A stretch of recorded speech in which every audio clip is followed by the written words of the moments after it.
What's up everyone, I'm SpeedyXP and don't I have a crazy update for you. We have a leak to cover as well as other news inside of Helldivers 2. So be sure to grab a liberty and let's dive right in. So first of all, let's take a look at the reviews because they have finally balanced themselves out.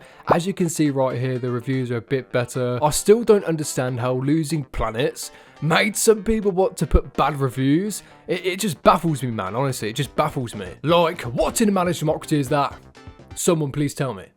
Honestly, if this happens again, the democracy officer will be talking to some of you for treason, so yeah, don't be those guys. Apparently, another reason to these bad reviews was the controversy between the two countries for the cross collaboration. Basically, it was meant to be to protect New York and Shanghai on the Super Earth map. However, Equality on Sea was the only one that they was really bothered about, so essentially it stirred up a lot of problems, which led to some of the review bombing. Drop a comment below. What's your opinion on players review bombing? I think it's kind of outrageous and kind of silly, if you ask me. We do finally have a message from Pilstead himself. Yes, the CC of Helldivers 2. And this is what he wrote on X. I thought I tweeted this already, but seems like I forgot to hit post. But the uptick based on HOD meant around 3.4 million players played Helldivers 2 last week. Man, 4 mil, that's huge. I mean, I'm not surprised since the Super Earth event was literally massive. Plus, this game just knows how to bring players back, and it does not punish you for not playing.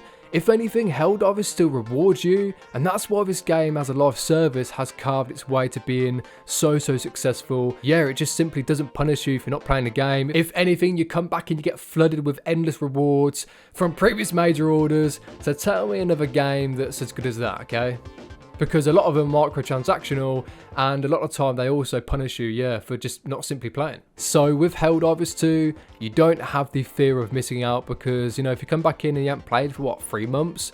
You still get all the rewards, which I think is really neat. Unless there's store items that are there for a limited time. But eventually the items are back in rotation, like the Killzone items, so you don't ever really miss out, literally never. The game has had a bit of a bumpy ride here and there from the start till now. But to be honest with you, it's been back for quite a long ass time now, and there's not been really any problems or controversies for as long as I can remember. In other news, there's been a hell of a lot happening over on Reddit. From the Seath memes that we hear and see of literally endlessly 24/7.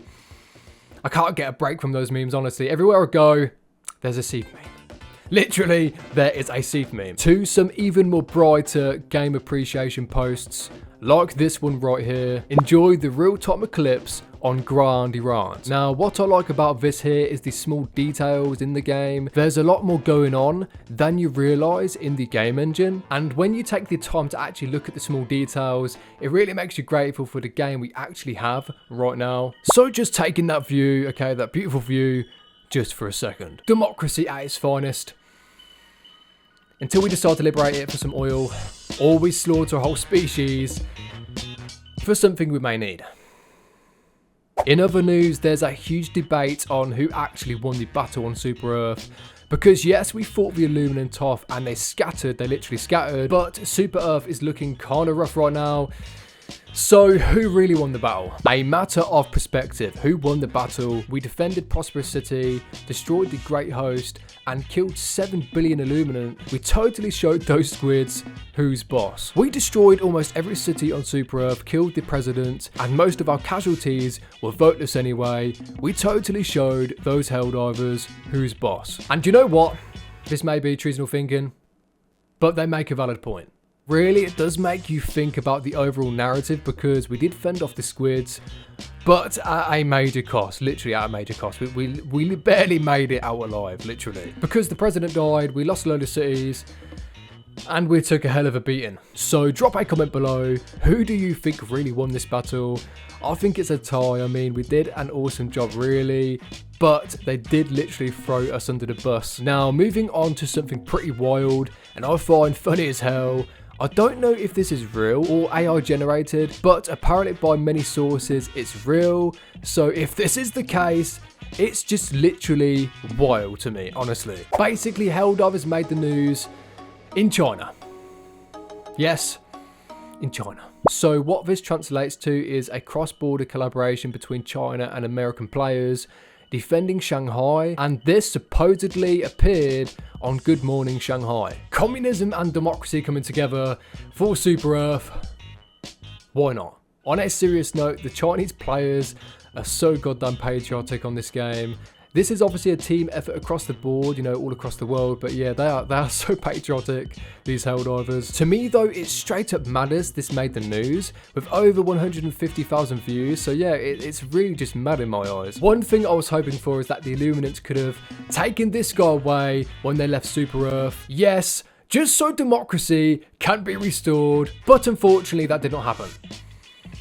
Yeah, that did not happen. Moving on to something I wanted to point out which I think is pretty awesome and I've not seen many people talk about. Someone sent this to me, which is supposed to be a concept design from a guy who works at Arrowhead Studios, and yes, you can see it's a hatchet, but it's not the one we have in game at the moment. Personally, I really like this one in comparison. I interrupt this video to say, if you are enjoying the content, be sure to subscribe for Managed Democracy. No, not Managed Communism. Go away, Vlad. No one wants you here, Vlad. Go away. Yeah, go. You'll also save a child's life from the automatons, so win-win. His name is Randomir, apparently. Okay, Randomir, if I'm saying that correct. To me, the Helldiver logo just adds that extra touch.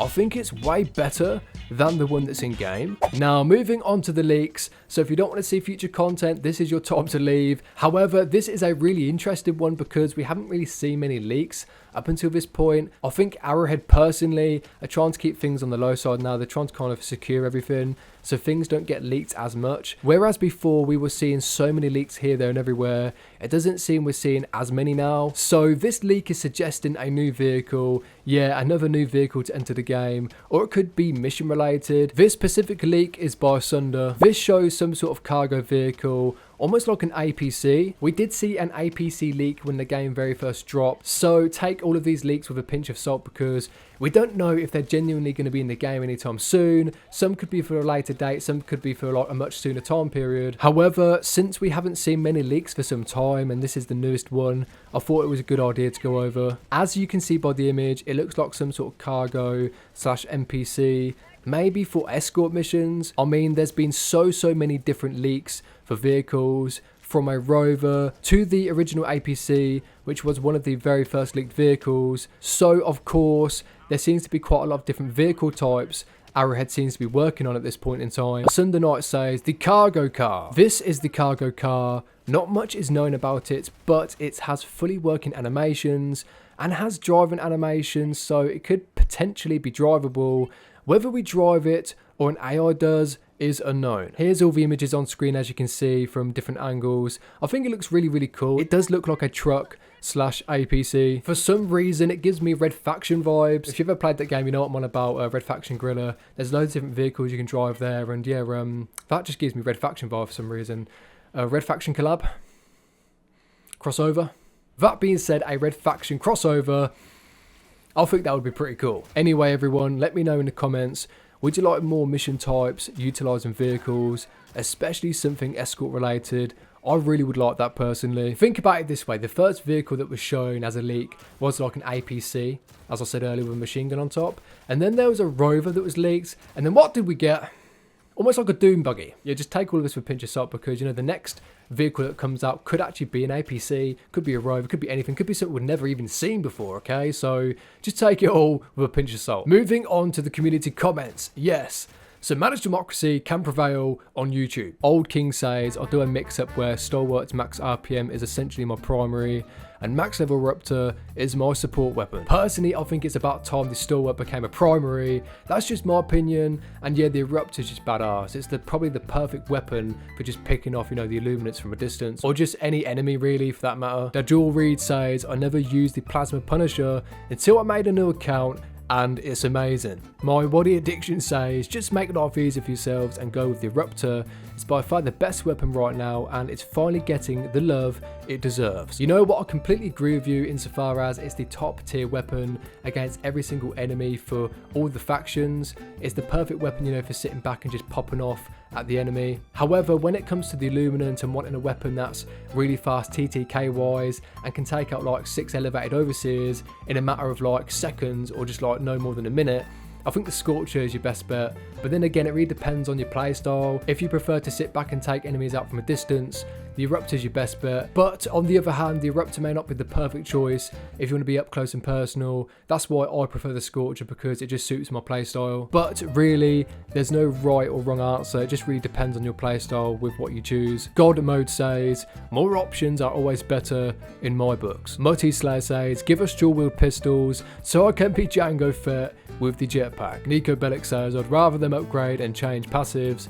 Van Ad Transmog. Thanks for watching, everyone. You guys are absolute legends. Until next time, go and conquer the galaxy for managed democracy, and I will see you in the next video.